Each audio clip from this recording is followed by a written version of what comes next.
ਸਰਬ ਕਲਾ ਸਮਰੱਥ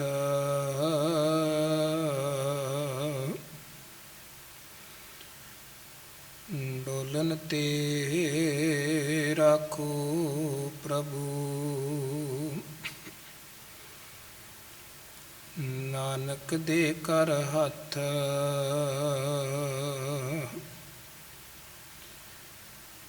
ਡੋਲਨ ਤੇ ਰਾਖੋ ਪ੍ਰਭੂ।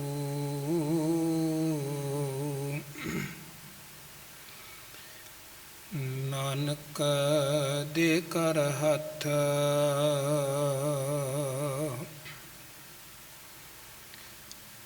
ਕਚੋਂ ਕੰਚਨ ਭਇਓ ਸ਼ਬਦ ਗੁਰ ਸ਼ਰਵਣੈ ਸੁਣਿਓ। ਬਿਖਤੇ ਅੰਮ੍ਰਿਤ ਹੋਇਓ ਨਾਮ ਸਤਿਗੁਰ ਮੁਖ ਪਣਿਓ। ਲੋ ਹੋਇਓ ਲਾਲ ਨਦਰ ਸਤਿਗੁਰ ਜਦ ਧਾਰੈ। ਕਾਹਣ ਮਾਣਕ ਕਰੈ ਗਿਆਨ ਗੁਰ ਕਹਿਓ ਵਿਚਾਰੇ। ਕਾਠੋਂ ਸ਼੍ਰੀ ਖੰਡ ਸਤਿਗੁਰ ਕੀਓ ਦੁਖ ਦਰਿਦਰ ਤਿਨ ਕੇ ਗਏ। ਸਤਿਗੁਰ ਚਰਨ ਜਿਨ ਪਰਸਿਆ ਸੇ ਪਸ਼ ਪ੍ਰੇਤ ਸੁਰ ਨਰ ਭਏ। ਕਾਠੋਂ ਸ਼੍ਰੀ ਖੰਡ ਸਤਿਗੁਰ ਕੀਓ ਦੁਖ ਦਰਿਦਰ ਤਿਨ ਕੇ ਗਏ। ਸਤਿਗੁਰ ਚਰਨ ਜਿਨ ਪਰਸਿਆ ਸੇ ਪਸ਼ ਪ੍ਰੇਤ ਸੁਰ ਨਰ ਭਏ। ਜਾਮ ਗੁਰੂ ਹੋਏ ਵੱਲ ਤਨੈ ਕਿਆ ਗਾਰ ਵਤੀਜੈ। ਜਾਮ ਗੁਰੂ ਹੋਏ ਵੱਲ ਲਖ ਬਾਹੇ ਕਿਆ ਕੀਜੈ। ਜਾਮ ਗੁਰੂ ਹੋਏ ਵੱਲ ਗਿਆਨ ਅਰ ਧਿਆਨ ਅਨਿਨ ਪਰ। ਜਾਮ ਗੁਰੂ ਹੋਏ ਵੱਲ ਸ਼ਬਦ ਸਾਖੀ ਸੋ ਸੱਚੈ ਘਰ। ਜੋ ਗੁਰੂ ਗੁਰੂ ਅਹਨਿਸ ਜਪੈ ਦਾਸ ਭੱਟ ਬੇਨਤ ਕਹੈ। ਜੋ ਗੁਰੂ ਨਾਮ ਹਿਰਦਿ ਧਰੈ ਸੋ ਜਨਮ ਮਰਨ ਦੋਹੂੰ ਥੈ ਰਹੈ। ਜੋ ਗੁਰੂ ਗੁਰੂ ਅਹਨਿਸ ਜਪੈ ਦਾਸ ਭੱਟ ਬੇਨਤ ਕਹੈ। ਜੋ ਗੁਰੂ ਨਾਮ ਹਿਰਦਿ ਧਰੈ ਸੋ ਜਨਮ ਮਰਨ ਦੋਹੂੰ ਥੈ ਰਹੈ। ਤੇਰੇ ਕਵਨ ਕਵਨ ਗੁਣ ਕਹਿ ਕਹਿ ਗਾਵਾਂ ਤੂੰ ਸਾਹਿਬ ਗੁਣੀ ਨਿਧਾਨਾ। ਤੁਮਰੀ ਮਹਿਮਾ ਬਰਨ ਨਾ ਸਾਕੂੰ ਤੂੰ ਠਾਕੁਰ ਉੱਚ ਭਗਵਾਨਾ। ਤੁਮਰੀ ਮਹਿਮਾ ਬਰਨ ਨਾ ਸਾਕੂੰ ਤੂੰ ਠਾਕੁਰ ਉੱਚ ਭਗਵਾਨਾ।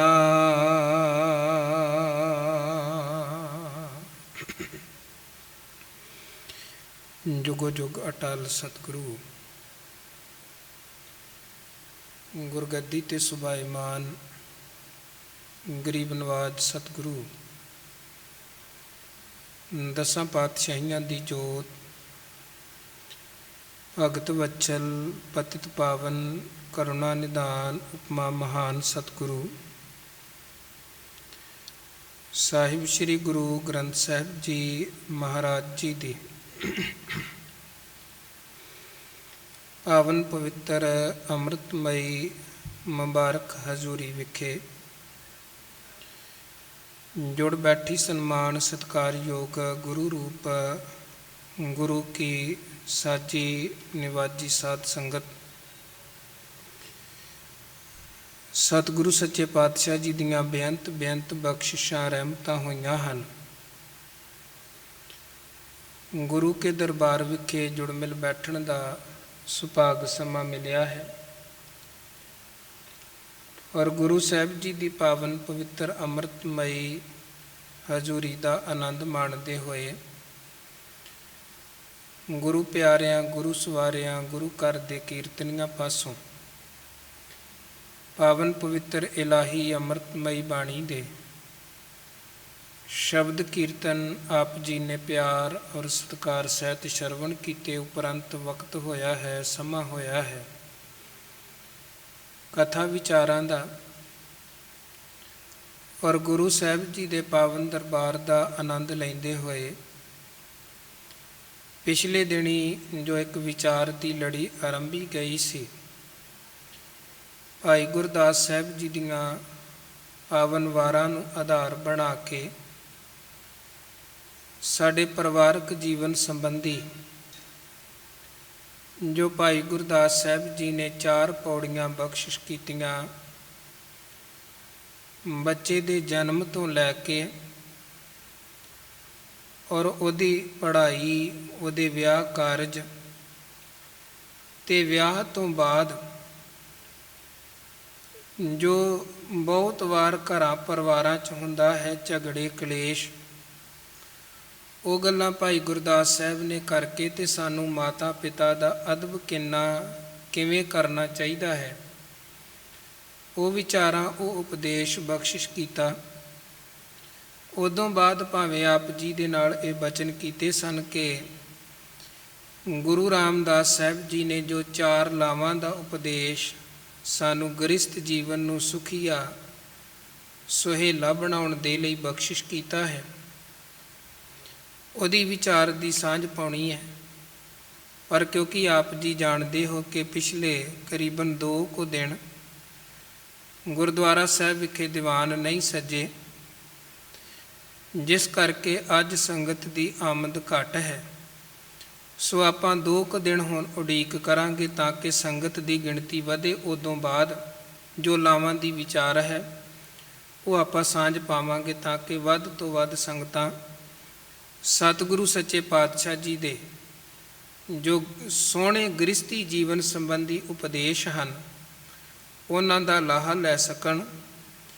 ਅੱਜ ਗੁਰੂ ਰਾਮਦਾਸ ਸਾਹਿਬ ਸੱਚੇ ਪਾਤਸ਼ਾਹ ਜੀ ਦੇ ਪਾਵਨ ਮੁਖਾਰਬਿੰਦ ਤੋਂ ਉਚਾਰਨ ਕੀਤੇ ਹੋਏ ਉਪਦੇਸ਼ ਆਪਾਂ ਵਿਚਾਰਨੇ ਔਰ ਸਮਝਣੇ ਹਨ।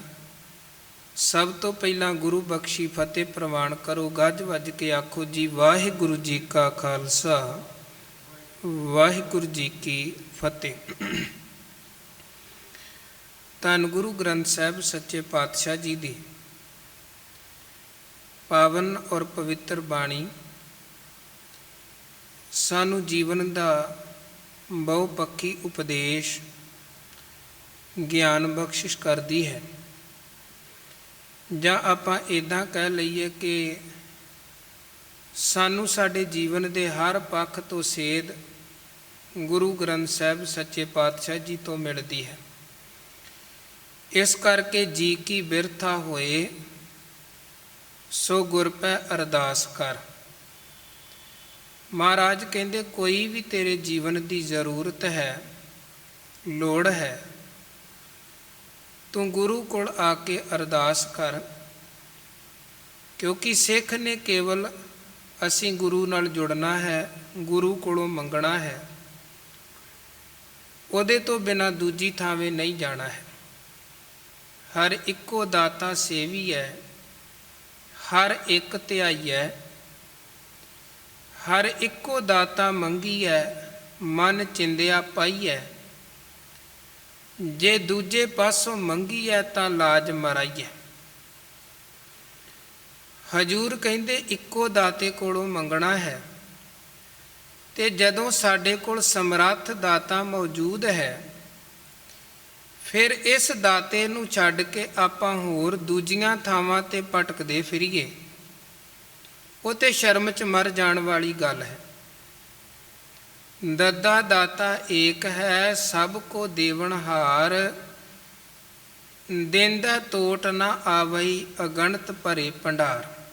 ਗੁਰੂ ਦੇ ਘਰ, ਗੁਰੂ ਦੇ ਦਰ, ਦਾਤਾਂ ਦਾ ਕੋਈ ਕਿਸੇ ਤਰ੍ਹਾਂ ਦਾ ਘਾਟਾ ਨਹੀਂ ਹੈ। ਜੀਵ ਮੰਗਦੇ ਨੇ, ਅੱਜ ਤੋਂ ਨਹੀਂ ਅਨੰਤ ਕਾਲ ਤੋਂ ਮਾਲਕ ਤੋਂ ਜੀਵ ਮੰਗਦੇ ਆ ਰਹੇ ਨੇ, ਔਰ ਦਾਤਾ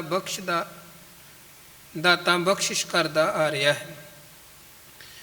ਧੰਨ ਗੁਰੂ ਨਾਨਕ ਦੇਵ ਜੀ ਮਹਾਰਾਜ ਦੇ ਆਪਾਂ ਬਚਨ ਪੜ੍ਹਦੇ ਹਾਂ। ਗਾਵੈ ਕੋ ਤਾਣ, ਹੋਵੈ ਕਿਸੈ ਤਾਣ, ਗਾਵੈ ਕੋ ਦਾਤ, ਜਾਣੈ ਨਿਸ਼ਾਨ, ਗਾਵੈ ਕੋ ਗੁਣ ਵਡਿਆਈਆਂ ਚਾਰ, ਗਾਵੈ ਕੋ ਵਿਦਿਆ ਵਿਖਮ ਵਿਚਾਰ, ਗਾਵੈ ਕੋ ਸਾਜ ਕਰੇ ਤਨ ਖੇ, ਗਾਵੈ ਕੋ ਜੀ ਲੈ ਫਿਰ ਦੇ, ਗਾਵੈ ਕੋ ਜਾਪੈ ਦਿਸੈ ਦੂਰ, ਗਾਵੈ ਕੋ ਵੇਖੈ ਹਾਦਰਾ ਹਦੂਰ, ਕਥਨਾ ਕਥੀ ਨਾ ਆਵੈ ਤੋਟ, ਕਥ ਕਥ ਕਥੀ ਕੋਟੀ ਕੋਟ ਕੋਟ।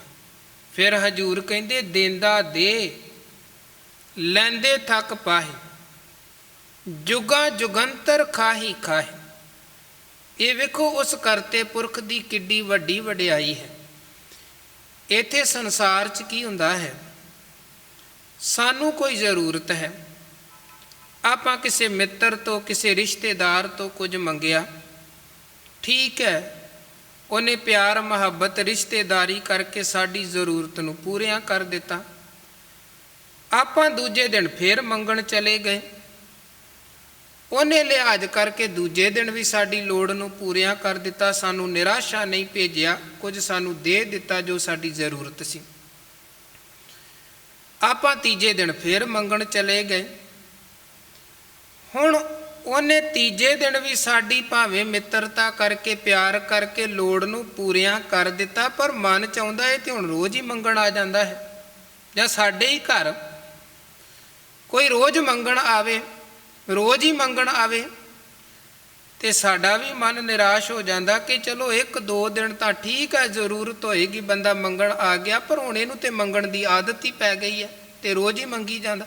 ਔਰ ਇਹ ਵੀ ਸੱਚ ਹੈ, ਜਿਨ੍ਹਾਂ ਦੀ ਮੰਗਣ ਦੀ ਆਦਤ ਪੈ ਜਾਂਦੀ, ਉਹਨਾਂ ਦੀ ਜ਼ਰੂਰਤ ਨਾ ਵੀ ਹੋਵੇ ਉਹ ਤਾਂ ਵੀ ਮੰਗਦੇ ਹਨ। ਬਹੁਤ ਲੋਕ ਆਪਾਂ ਅਕਸਰ ਵੇਖਦੇ ਹਾਂ, ਆਪਣੇ ਕੋਲ 4 ਪੈਸੇ ਹਨ, ਪਰ ਕਹਿੰਦੇ ਆਪਣੇ ਵਾਲੀ ਢੇਰੀ ਨੂੰ ਹੱਥ ਨਾ ਲਾਉਣਾ ਪਵੇ, ਇੱਧਰੋਂ ਉੱਧਰੋਂ ਮੰਗ ਕੇ ਹੀ ਕੰਮ ਚਲਾਈ ਜਾਓ। ਆਦਤ ਪੈ ਗਈ ਮੰਗਣ ਦੀ। ਜਿਹੜਾ ਇੱਕ ਪਰਦਾ ਸੀ ਸ਼ਰਮ ਵਾਲਾ, ਸੰਕੋਚ ਵਾਲਾ, ਉਹ ਹੁਣ ਖਤਮ ਹੋ ਗਿਆ, ਬਸ ਮੰਗੀ ਜਾਓ ਮੰਗੀ ਜਾਓ। ਤੇ ਹੁਣ ਜੇ ਦੇਣ ਵਾਲਾ ਦੇ ਰਿਹਾ ਹੈ, ਠੀਕ ਹੈ, ਦੁਨਿਆਵੀ ਤੌਰ ਤੇ ਹਰ ਮਨੁੱਖ ਦਾ ਸੁਭਾਅ ਇੱਕ ਹੱਦ ਹੈ ਉਹਦੀ ਕੁਝ ਵੰਡਣ ਦੀ, ਦੂਜੇ ਦੀ ਜ਼ਰੂਰਤ ਪੂਰੀ ਕਰਨ ਦੀ। ਬੰਦਾ ਪਹਿਲੇ ਦਿਨ ਗਿਆ, ਦੂਜੇ ਦਿਨ ਗਿਆ, ਚੌਥੇ ਦਿਨ ਮੰਗੀ ਜਾਵੇ। ਹੁਣ ਕਿਤੇ ਨਾ ਕਿਤੇ ਜਾ ਕੇ ਬੰਦੇ ਦਾ ਮਨ ਅੱਕ ਜਾਂਦਾ, ਭਾਈ ਤੂੰ ਰੋਜ਼ ਹੀ ਮੂੰਹ ਚੁੱਕ ਮੰਗਣ ਆ ਜਾਂਦਾ ਹੈ, ਤੂੰ ਰੋਜ਼ ਹੀ ਮੰਗਣ ਆ ਜਾਂਦਾ ਹੈ। ਕਿਤੇ ਨਾ ਕਿਤੇ ਜਾ ਕੇ ਬੰਦਾ ਫਿਰ ਜਵਾਬ ਦੇ ਹੀ ਦਿੰਦਾ ਕਿ ਹੁਣ ਨਹੀਂ, ਹੁਣ ਇਦੋਂ ਵੱਧ ਨਹੀਂ। ਮਨੁੱਖ ਦੀ ਇੱਦਾਂ ਫਿਰ ਇੱਕ ਸੀਮਾ ਹੈ ਕਿਸੇ ਨੂੰ ਕੁਝ ਵੰਡਣ ਦੀ, ਪਰ ਅਕਾਲ ਪੁਰਖ ਵਾਹਿਗੁਰੂ ਦੀ, ਗੁਰੂ ਦੀ ਕੋਈ ਸੀਮਾ ਨਹੀਂ ਹੈ। ਵੇਖੋ ਆਪਾਂ ਰੋਜ਼ ਮੰਗਣ ਆਉਂਦੇ ਹਾਂ, ਮੰਗੀ ਜਾਂਦੇ, ਸਵੇਰੇ ਮੰਗਦੇ, ਸ਼ਾਮੀ ਮੰਗਦੇ, ਫੇਰ ਸਵੇਰੇ ਦੁਪਹਿਰੇ, ਹਰ ਵਕਤ ਜਦੋਂ ਵੀ ਆਪਾਂ ਅਰਦਾਸ ਕਰਦੇ ਹਾਂ ਮੰਗਦੇ ਹੀ ਮੰਗਦੇ ਹਾਂ, ਮੰਗੀ ਜਾਂਦੇ ਹਾਂ। ਪਰ ਗੁਰੂ ਨੇ ਕਦੇ ਨਹੀਂ ਕਿਹਾ ਕਿ ਤੂੰ ਰੋਜ਼ ਹੀ ਮੰਗਣ ਆ ਜਾਂਦਾ ਹੈ, ਤੂੰ ਰੋਜ਼ ਹੀ ਮੰਗੀ ਜਾਂਦਾ ਹੈ। ਔਰ ਹਜੂਰ ਕਹਿੰਦੇ ਅੱਜ ਤੋਂ ਨਹੀਂ, ਜੁਗਾਂ ਜੁਗਾਂਤਰਾਂ ਤੋਂ ਇਹ ਖੇਡ ਚੱਲਦੀ ਆ ਰਹੀ ਹੈ। ਆਖੈ ਮੰਗੈ ਦੇ ਦੇ, ਦਾਤ ਕਰੇ ਦਾਤਾਰ। ਉਹ ਦਾਤਾ ਸਾਨੂੰ ਦਾਤਾਂ ਬਖਸ਼ ਰਿਹਾ। ਫਿਰ ਇੱਕ ਦੂਜਾ ਨਜ਼ਰੀਆ ਸਤਿਗੁਰੂ ਕਹਿੰਦੇ ਹੋਰ ਵੀ ਸੰਸਾਰੀ ਤੌਰ ਤੇ ਹੁੰਦਾ ਹੈ, ਨਿਰੰਕਾਰੀ ਤੌਰ ਤੇ ਖੇਡ ਵੱਖਰੀ ਹੈ। ਇੱਥੇ ਕਈ ਵਾਰ ਬੰਦਾ ਕਿਸੇ ਨੂੰ ਕੁਝ ਦੇ ਦਿੰਦਾ ਹੈ, ਮਨ ਨਹੀਂ ਕਰਦਾ ਹੈ ਦੇ ਦਿੱਤਾ, ਉਦੋਂ ਬਾਅਦ ਫਿਰ ਮਨ 'ਚ ਪਛਤਾਵਾ ਹੁੰਦਾ ਹੈ ਕਿ ਮੈਂ ਕਿਉਂ ਆ ਚੀਜ਼ ਦਿੱਤੀ। ਕਿਉਂ ਚੀਜ਼ ਆ ਦਿੱਤੀ। ਪਰ ਹਜੂਰ ਸੱਚੇ ਪਾਤਸ਼ਾਹ ਕਹਿੰਦੇ ਉਸ ਕਰਤੇ ਦੀ ਮਹਿਮਾ ਵਡਿਆਈ ਵਾਹਿਗੁਰੂ ਜੀ ਦੀ ਵੇਖੋ।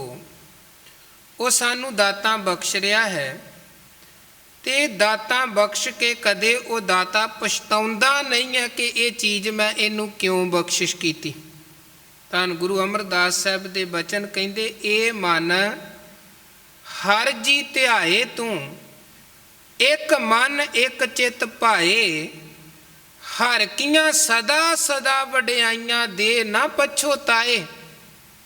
ਮਹਾਰਾਜ ਕਹਿੰਦੇ ਉਸ ਦਾਤੇ ਦੀਆਂ ਇਹ ਵਡਿਆਈਆਂ ਨੇ, ਉਹ ਦਾਤੇ ਦੀ ਇਹ ਸਿਫਤ ਹੈ ਕਿ ਦੇ ਨਾ ਪਛੋਤਾਏ। ਉਹ ਦਾਤਾਂ ਬਖਸ਼ਦਾ ਹੈ ਤੇ ਦਾਤਾਂ ਬਖਸ਼ਣ ਤੋਂ ਬਾਅਦ ਉਹਨੂੰ ਪਛਤਾਉਣਾ ਨਹੀਂ ਪੈਂਦਾ ਹੈ, ਕਿਉਂਕਿ ਉਹਨੂੰ ਪਤਾ ਹੈ ਕਿਹਨੂੰ ਕਿਹੜੀ ਦਾਤ ਬਖਸ਼ਣੀ ਹੈ। ਉਹ ਉਸੇ ਮੁਤਾਬਕ ਜੀਵਾਂ ਨੂੰ ਦਾਤ ਬਖਸ਼ਦਾ। ਬਹੁਤ ਦਾਤਾਂ ਐਸੀਆਂ ਹੁੰਦੀਆਂ ਨੇ ਆਪਾਂ ਮੰਗਦੇ ਹਾਂ, ਕਈ ਵਾਰ ਸਾਨੂੰ ਨਹੀਂ ਮਿਲਦੀਆਂ, ਅਸੀਂ ਰੱਬ ਨੂੰ ਵੀ ਕੋਸਣ ਲੱਗ ਜਾਂਦੇ, ਕਿਉਂਕਿ ਸਾਡਾ ਸੁਭਾਅ ਹੈ, ਸੰਤੁਸ਼ਟੀ ਨਹੀਂ ਹੈ ਸਾਡੇ ਮਨ ਅੰਦਰ, ਲੋਭ ਲਾਲਚ ਹੈ। ਅਸੀਂ ਚਾਹੁੰਦੇ ਹਾਂ ਸਾਰੇ ਸੁੱਖ, ਸਾਰੀਆਂ ਦਾਤਾਂ, ਸਾਰੀਆਂ ਵਸਤੂਆਂ, ਸਾਰੀ ਪਾਵਰ ਸਾਡੇ ਹੱਥ ਹੋਏ। ਬੰਦਾ ਸੰਤੁਸ਼ਟ ਨਹੀਂ ਹੁੰਦਾ ਹੈ।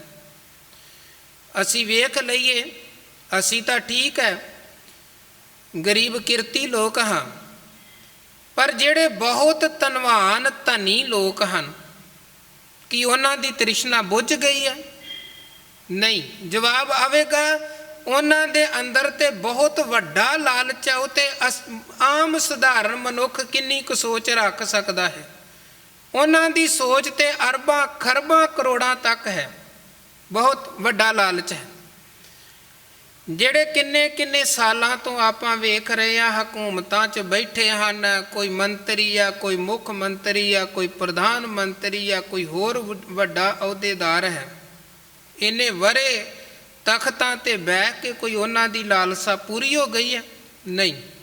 ਅਜੇ ਉਸੇ ਤਰ੍ਹਾਂ ਲਾਲਚ, ਉਸੇ ਤਰ੍ਹਾਂ ਤ੍ਰਿਸ਼ਨਾ। ਇਸੇ ਨੂੰ ਸਤਿਗੁਰੂ ਨੇ ਕਿਹਾ ਹੈ ਕਿ ਤ੍ਰਿਸ਼ਨਾ ਬਿਰਲੇ ਹੀ ਕੀ ਬੁੱਝੀ ਹੈ। ਮਹਾਰਾਜ ਕਹਿੰਦੇ ਵਿਰਲੇ ਦੀ ਤ੍ਰਿਸ਼ਨਾ ਬੁੱਝੀ, ਇਹ ਤ੍ਰਿਸ਼ਨਾ ਨਹੀਂ ਬੁੱਝਦੀ। ਬੰਦਾ ਤ੍ਰਿਸ਼ਨਾ ਦੇ ਅਧੀਨ ਮੰਗੀ ਜਾਂਦਾ। ਸਹਿਸ ਖੱਟੈ ਲੱਖ ਕੋ ਉਠਤਾ ਵੈ, ਤ੍ਰਿਪਤ ਨਾ ਆਵੈ ਮਾਇਆ ਪਛ। ਇਹ ਤੇ ਗੱਲ ਸਬਰ ਸੰਤੋਖ ਦੀ ਹੈ। ਜੇ ਅੰਦਰ ਸੰਤੋਖ ਵਰਤ ਗਿਆ ਫਿਰ ਤੇ ਬੰਦਾ ਕਿਣਕੇ ਦੇ ਨਾਲ ਵੀ ਸੰਤੁਸ਼ਟ ਹੈ, ਤੇ ਜੇ ਅੰਦਰ ਸਬਰ ਸੰਤੋਖ ਨਹੀਂ ਹੈ, ਜਿੰਨਾ ਕੁਝ ਮਰਜ਼ੀ ਹੋਵੇ ਬੰਦਾ ਸੰਤੁਸ਼ਟ ਨਹੀਂ। ਗੱਲ ਸੰਤੋਖ ਦੀ ਹੈ, ਸਬਰ ਦੀ ਹੈ। ਜਿਨੀ ਦੇ ਬਿਨਾ ਸੰਤੋਖ ਨਹੀਂ ਕੋ ਰਾਜੈ। ਕੋਈ ਧਨ ਕਿਸੇ ਨੂੰ ਨਹੀਂ ਜੇ ਰਜਾ ਸਕਦਾ, ਕੋਈ ਵੱਡਾ ਉੱਚਾ ਅਹੁਦਾ ਕਿਸੇ ਨੂੰ ਨਹੀਂ ਰਜਾ ਸਕਦਾ ਹੈ, ਕੋਈ ਸ਼ੋਭਾ ਵਡਿਆਈ ਬੰਦੇ ਨੂੰ ਨਹੀਂ ਰਜਾ ਸਕਦੀ। ਜਿੰਨਾ ਮਰਜ਼ੀ ਕਿਸੇ ਦਾ ਜਗਤ ਅੰਦਰ ਸੰਸਾਰ ਅੰਦਰ ਮਾਣ ਹੋਵੇ, ਨਹੀਂ ਬੰਦਾ ਸ਼ੋਭਾ ਤੋਂ ਵੀ ਵਡਿਆਈ ਤੋਂ ਵੀ ਉਪਮਾ ਤੋਂ ਵੀ ਨਹੀਂ ਰੱਜਦਾ। ਪਰ ਰੱਜਦਾ ਕਿੱਦਣ ਹੈ? ਇੱਕ ਵਿਚਾਰਵਾਨ ਕਹਿੰਦਾ ਬੰਦੇ ਦੀਆਂ ਅੱਖਾਂ ਕੇਵਲ ਦੋ ਚੀਜ਼ਾਂ ਦੇ ਨਾਲ ਭਰਦੀਆਂ ਨੇ, ਜਾਂ ਕਬਰ ਦੀ ਮਿੱਟੀ ਤੇ ਜਾਂ ਸੰਤੋਖ। ਉਹਦੇ ਤੋਂ ਬਿਨਾਂ ਅੱਖਾਂ ਨਹੀਂ ਰੱਜਦੀਆਂ ਹਨ, ਅੱਖਾਂ ਨਹੀਂ ਭਰਦੀਆਂ ਹਨ।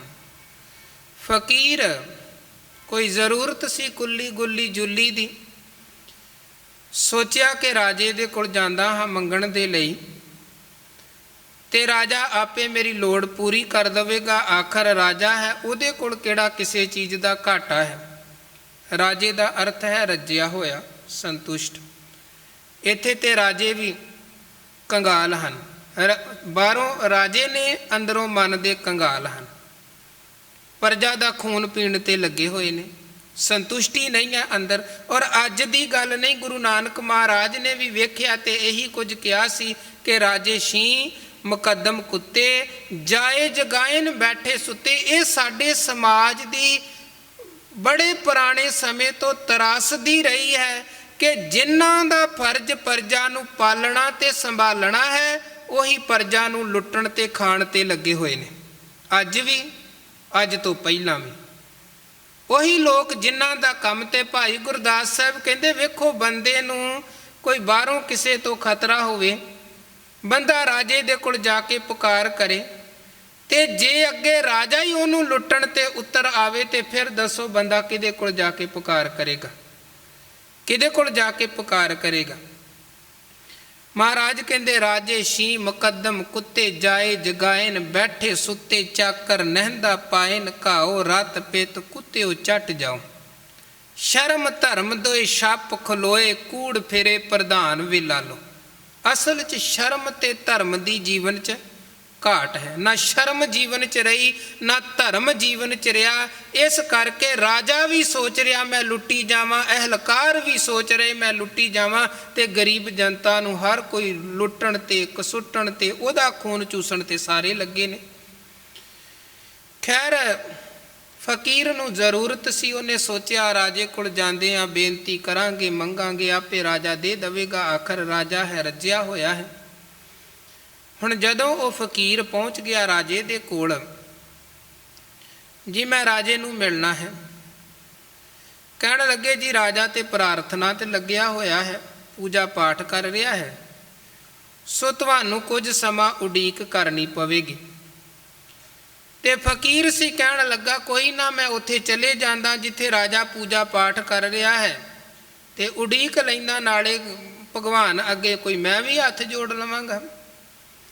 ਫਕੀਰ ਹੋਣ ਕਰਕੇ ਉਹਨੂੰ ਰੋਕਿਆ ਕਿਸੇ ਨੇ ਨਾ। ਰਾਜੇ ਦੇ ਕੋਲ ਉਹ ਪਹੁੰਚ ਗਿਆ। ਹੁਣ ਅਗਲੇ ਪਾਸੇ ਭਗਵਾਨ ਦੀ ਮੂਰਤੀ ਹੈ, ਰਾਜਾ ਖੜਾ ਹੈ, ਕੁਝ ਪੂਜਾ ਦਾ ਸਮਾਨ ਰੱਖਿਆ ਹੈ, ਉਹ ਬੇਨਤੀ ਕਰ ਰਿਹਾ ਹੈ, ਪਿੱਛੇ ਉਹਦੇ ਕੁਝ ਹਟਵਾਂ ਫਕੀਰ ਹੈ।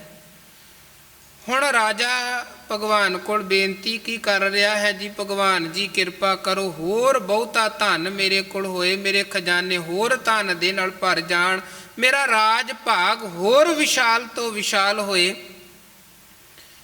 ਔਰ ਮੈਂ ਗਵਾਂਢੀ ਰਾਜਿਆਂ ਦੇ ਉੱਪਰ ਵੀ ਜਿੱਤ ਪ੍ਰਾਪਤ ਕਰਕੇ ਉਹਨਾਂ ਵਾਲੀ ਸਲਤਨਤ ਵੀ ਮੈਂ ਹਾਸਲ ਕਰ ਲਵਾਂ, ਉਹਨਾਂ ਵਾਲੇ ਰਾਜ ਭਾਗ ਵੀ ਮੈਨੂੰ ਪ੍ਰਾਪਤ ਹੋ ਜਾਣ। ਫਕੀਰ ਨੇ ਜਦੋਂ ਇੰਨਾ ਕੁਝ ਸੁਣਿਆ ਤੇ ਫਕੀਰ ਪਛਾਣ ਨੂੰ ਮੁੜ ਪਿਆ। ਉਧਰੋਂ ਰਾਜਾ ਪ੍ਰਾਰਥਨਾ ਕਰਕੇ ਪੂਜਾ ਪਾਠ ਕਰਕੇ ਜਦੋਂ ਹਟਿਆ ਤੇ ਉਹਦੇ ਸਿਪਾਹੀ ਮੰਤਰੀ ਕਹਿਣ ਲੱਗੇ ਜੀ ਉਹ ਫਕੀਰ ਤੁਹਾਡੇ ਕੋਲ ਆਇਆ ਸੀ ਕੁਝ ਮੰਗਣ ਦੇ ਲਈ, ਤੁਹਾਨੂੰ ਮਿਲਣ ਦੇ ਲਈ, ਪਰ ਪਤਾ ਨਹੀਂ ਹੈ ਹੁਣ ਬਿਨਾਂ ਮੰਗਿਆ ਹੀ ਵਾਪਸ ਤੁਰ ਪਿਆ ਹੈ। ਰਾਜਾ ਕਹਿਣ ਲੱਗਾ ਬੁਲਾਓ, ਪੁੱਛ ਲੈਨੇ ਆ ਫਕੀਰ ਨੂੰ ਕੀ ਜ਼ਰੂਰਤ ਸੀ, ਕੀ ਮੰਗਣ ਆਇਆ ਸੀ ਤੇ ਵਾਪਸ ਕਿਉਂ ਤੁਰ ਪਿਆ।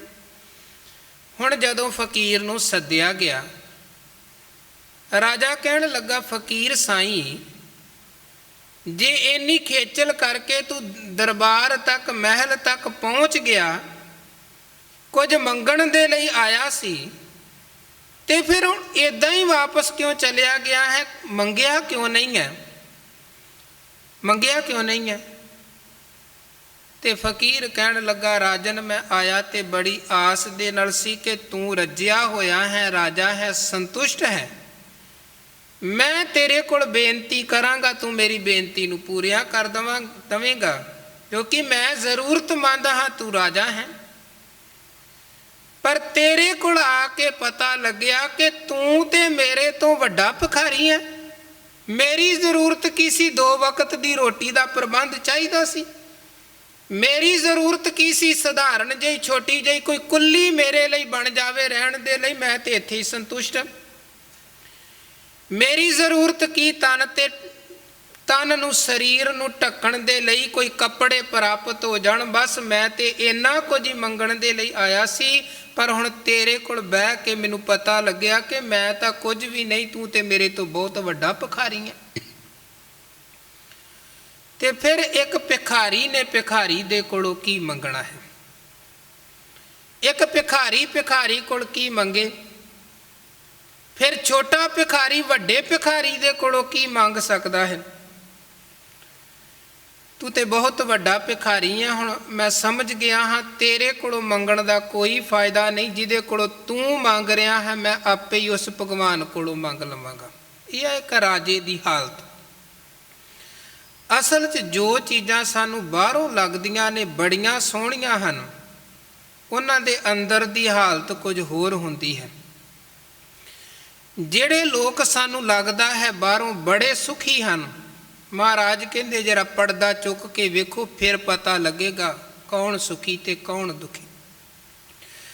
ਤੇ ਹਰ ਜਗ੍ਹਾ ਹਰ ਮਨੁੱਖ ਸੋਚਦਾ ਹੈ ਕਿ ਮੈਂ ਬਹੁਤਾ ਦੁਖੀ ਹਾਂ, ਦੂਜਾ ਸੁਖੀ ਹੈ। ਮੇਰੇ ਤੇ ਹੀ ਸਾਰੀਆਂ ਮੁਸੀਬਤਾਂ ਨੇ, ਮੇਰੇ ਤੇ ਹੀ ਸਾਰੇ ਦੁੱਖ ਨੇ, ਬਾਕੀ ਤੇ ਬੜੇ ਸੁਖੀ ਹਨ। ਪਰ ਜਿਹੜੀ ਗੱਲ ਸਤਿਗੁਰੂ ਸੱਚੇ ਪਾਤਸ਼ਾਹ ਜੀ ਨੇ ਬਾਣੀ 'ਚ ਕਹੀ, ਜਾਂ ਧੰਨ ਬਾਬਾ ਫਰੀਦ ਸਾਹਿਬ ਨੇ ਜਿਹੜਾ ਇੱਕ ਨਜ਼ਰੀਆ ਸਾਨੂੰ ਦਿੱਤਾ ਹੈ, ਬੜੀ ਬਰੀਕੀ ਹੈ ਇਸ ਚੀਜ਼ ਦੇ ਵਿੱਚ। ਫਰੀਦਾ ਮੈਂ ਜਾਣਿਆ ਦੁੱਖ ਮੁਝ ਕੋ, ਦੁੱਖ ਸਬਾਇਆ ਜਗ, ਉੱਚੇ ਚੜ੍ਹ ਕੇ ਦੇਖਿਆ ਘਰ ਘਰ ਇਹੀ ਅੱਗ।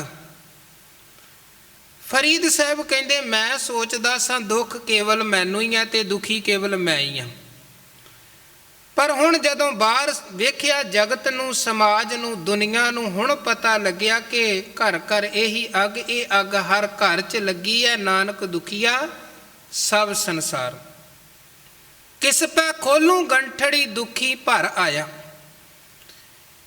ਇੱਕ ਵਾਰ ਕਹਿੰਦੇ ਕੀ ਹੋਇਆ, ਕਿਸੇ ਨੇ ਬੜੀ ਪਿਆਰੀ ਕਹਾਣੀ ਲਿਖੀ ਹੈ ਕਿ ਇੱਕ ਗੈਬੀ ਆਵਾਜ਼ ਆਈ ਕਿ ਜਿੰਨੀਆਂ ਤੁਹਾਡੀਆਂ ਦੁੱਖਾਂ ਦੀਆਂ ਪੰਡਾਂ ਨੇ, ਸਾਰੀਆਂ ਦੁੱਖਾਂ ਦੀਆਂ ਪੰਡਾਂ ਬਾਹਰ ਸੁੱਟ ਦਿਓ, ਆਪਣੀਆਂ ਆਪਣੀਆਂ ਦੁੱਖਾਂ ਦੀਆਂ ਪੰਡਾਂ ਬਾਹਰ ਸੁੱਟ ਦਿਓ।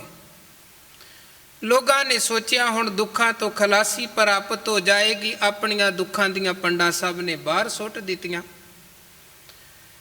ਦੂਜੀ ਆਵਾਜ਼ ਆਈ ਕਿ ਹੁਣ ਜਿਹੜੀ ਪੰਡ ਪਸੰਦ ਹੈ ਉਹ ਚੁੱਕ ਲਵੋ।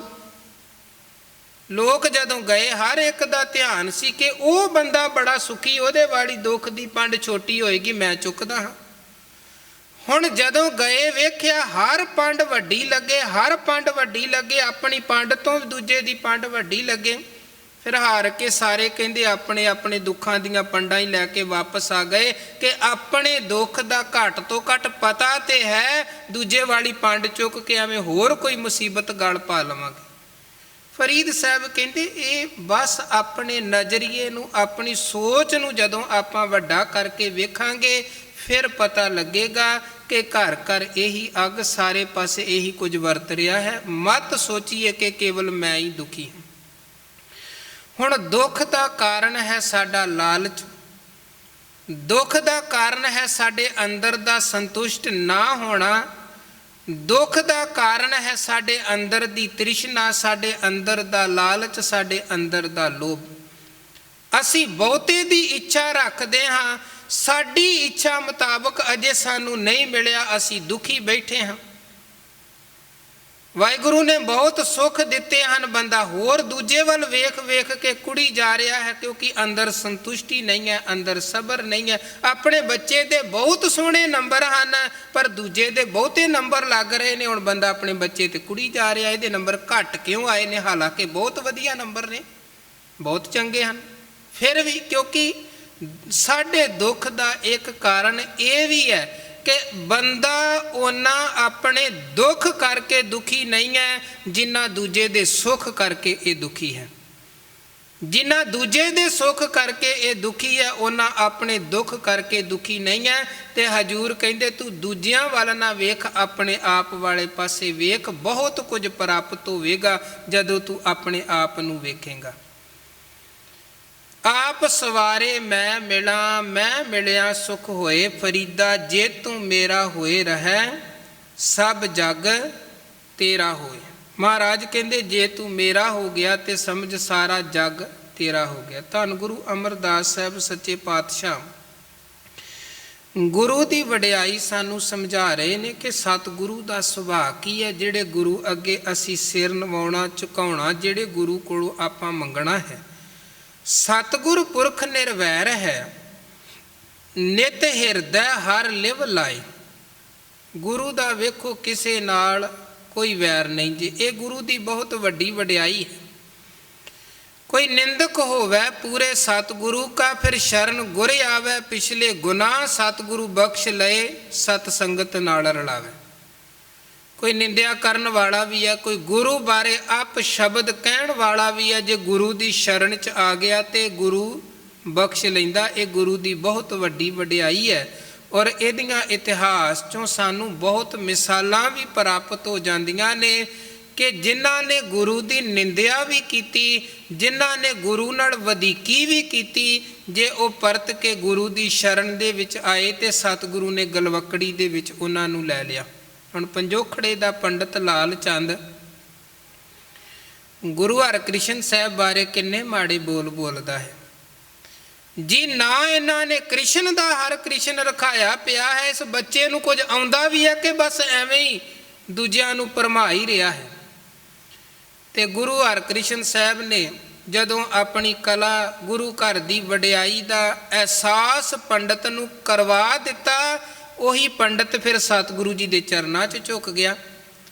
ਤੇ ਮਹਾਰਾਜ ਨੇ ਇਹ ਨਹੀਂ ਕਿਹਾ ਕਿ ਤੂੰ ਤੇ ਕੱਲ ਤੱਕ ਸਾਨੂੰ ਨਿੰਦਦਾ ਪਿਆ ਸੀ, ਹੁਣ ਸਾਡੇ ਕੋਲ ਕਿਉਂ ਆਇਆ ਹੈ, ਹੁਣ ਕੀ ਲੈਣ ਆਇਆ ਹੈ। ਨਹੀਂ, ਮਹਾਰਾਜ ਸੱਚੇ ਪਾਤਸ਼ਾਹ ਨੇ ਉਹਨੂੰ ਵੀ ਆਏ ਨੂੰ ਮੱਤ ਤੇ ਸੁਮੱਤ ਬਖਸ਼ੀ। ਇਹ ਗੁਰੂ ਦੀ ਵਡਿਆਈ ਨਾਨਕ ਸਤਿਗੁਰ ਐਸਾ ਜਾਣੀਐ, ਜੋ ਸਭ ਸੈ ਲਏ ਮਿਲਾਏ ਜੀਓ। ਗੁਰੂ ਨਿਰਵੈਰ ਹੈ, ਗੁਰੂ ਦਾ ਕਿਸੇ ਨਾਲ ਕੋਈ ਵੈਰ ਨਹੀਂ ਹੈ, ਕਿਸੇ ਨਾਲ ਕੋਈ ਵੈਰ ਨਹੀਂ ਹੈ। ਗੁਰੂ ਦੀ ਉਪਮਾ ਇੱਦਾਂ ਹੈ ਜਿਵੇਂ ਇੱਕ ਦਰਖਤ ਹੈ।